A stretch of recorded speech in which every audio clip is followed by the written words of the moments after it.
আপনি না কইছেন আমি আপনার আপন, আপনি একলা যান, আমারে নিয়ে যান। এমনি এমনি একটা মেয়েকে সাথে নিয়ে যায়? না, তাহলে আপনি আমার বিয়া করে নিয়ে আসেন। বিয়ে? হ্যাঁ, আপনি আমার আব্বার কাছে বিয়ের প্রস্তাব লয়ে যান। তোমার বাবা একটা পিতৃ পরিচয়হীন ছেলের সাথে তোমার বিয়ে দেবে? কেন দিব না? আমার আব্বার কাছে মানুষের পরিচয় ভালো অথবা মন্দ, আর আপনি তো ভালো মানুষ, এটার গ্যারান্টি তো আমি। তাহলে তো প্রস্তাব নিয়ে যাওয়াই যায়। তোমরা আমার কথা একটু মন দিয়ে শোনো। রাসেল, এখানে কিছু টাকা আছে, সেই টাকার মধ্যে থেকে তুই 20 লক্ষ টাকা পাবি তোর ব্যবসার পুঁজির জন্য, আর 10 লক্ষ টাকা রাখবি তোর বোনের বিয়ের জন্য, আর বাকি যেই টাকাটা থাকবে সেটা তোর মায়েরই দিবি। তুমি টাকা কই পাইছো বাবা? তাহলে কি তুমি আমাকে বাড়িঘর সব বেচে দিছো? না রে মা, বাড়ি কেন আমি বেচে দিব? তাইলে এত টাকা তুমি কই পাইলা? বুঝলাম না, তুমি এটা লয়ে এরম করতেছো কেন? এই টাকা বাবার পেনশনের টাকা, বুঝলা গেছো না? তোর বাপের পেনশনের টাকা তো আমার ঋণ শোধ করতেই শেষ হয়ে গেছে। মানে কি?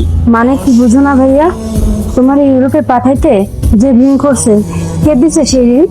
তাইলে এই টাকা কোত্থেকে আইলো? সাদিয়া, তুই কত মা এই টাকাটা কোত্থেকে এলো? সুজন তার মায়ের সম্পত্তি বিক্রি করে এই টাকা আমার কাছে দিচ্ছে, যেন আমি আপনাকে সবাই টাকাটা বুঝাই দিই। সুজন হের মায়ের জমি বেশি আমাকে টাকা দিয়ে উকিয়ে লাগে? হ্যাঁ, কারণ সুজন একজন সৎ অফিসার, তার কাছে এত টাকা তখন ছিল না। সুজন কি চাকরি করে? তা তো আমি জানি না চাচি, কিন্তু সুজন যখন জানতে পারছে চাচার পেনশনের টাকা অনেক আগেই শেষ হয়ে গেছে, তখনই সে তার মায়ের সম্পত্তি বেচে দিছে, যেন ওরা আসলে ব্যবসায় পুঁজি হয় আর রেহানার বিয়েতে কোনো রকমের সমস্যা না হয়। সুজন এত কিছু কেন করলো? কারণ চাচি, সুজন তার বড় ভাইয়ের দায়িত্ব পালন করছে, সে রাসেল আর রেহানারে আপন ভাই বোন মনে করে।